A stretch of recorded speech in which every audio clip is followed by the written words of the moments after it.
আমি এখন আছি সাতক্ষীরার আমতলার মোড়, খুলনা সাতক্ষীরা মহাসড়কের আমতলা মোড় নামক স্থানে।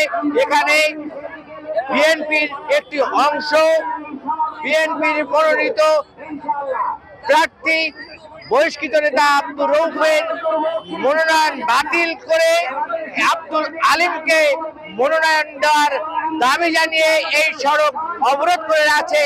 সড়ক অবরোধ করে আছে হাজার হাজার নেতা কর্মী ও তার সমর্থক গোষ্ঠী। তারা এই পৌনে 12টা থেকে সড়ক অবরোধ করে আছে।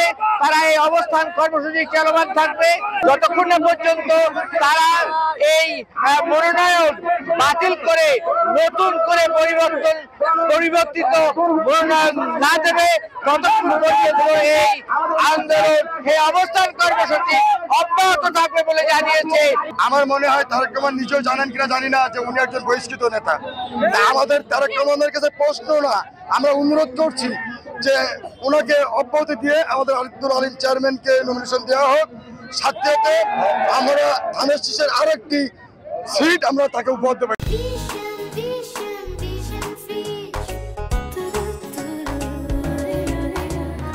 1988 সাল থেকে 2025 সাল পর্যন্ত দীর্ঘ একটানা 37 বছর চেয়ারম্যান।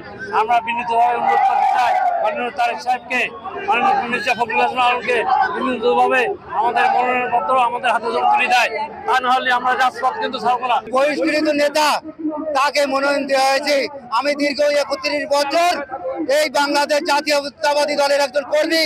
আমি আপনাদের কাছে জানতে চাই কোন বহিষ্কৃত নেতাকে মনোনয়ন দেওয়ার নিয়ম আমাদের বাংলাদেশ জাতীয়তাবাদী দলে আছে কি না। আমরা সাতক্ষীরা 2 আসনে আলিম ভাইকে এমপি হিসেবে দেখতে চাই। আমরা চাই আলিম ভাইকে নমিনেশনটা দেওয়া হোক, উনি দেওয়াই হোক। ওনাকে নমিনেশন না দেওয়া পর্যন্ত আমরা এই রাজপথ ছাড়বো না।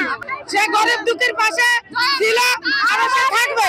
আমাদের দাবি বারবার নির্বাচিত চেয়ারম্যান আলিম চেয়ারম্যান, তাকে আমরা চাই এমপি হিসেবে। ইতিমধ্যে বুঝতে পেরেছেন আমরা কেন রাজপথে সবাই একত্রিত হয়ে নেমেছি। শুধুমাত্র আমরা মোহাম্মদ আব্দুল আলিমকে ভালোবাসি, এর জন্য আমরা চাই উনি সাতক্ষীরা জেলার 2 আসনে এমপি হিসেবে নমিনেশন পাক। আমরা ওনাকে এমপি হিসেবে দেখতে চাই। এই ছিল সাতক্ষীরার মনোনয়ন বঞ্চিত সাবেক সাধারণ সম্পাদক, বিএনপি সাবেক সাধারণ সম্পাদক আব্দুল আলমের পক্ষের গোষ্ঠী ও সমর্থকদের সর্বশেষ পরিস্থিতি। মুমতাজ আহমেদ বাপি, সময় সংবাদ, সাতক্ষীরা।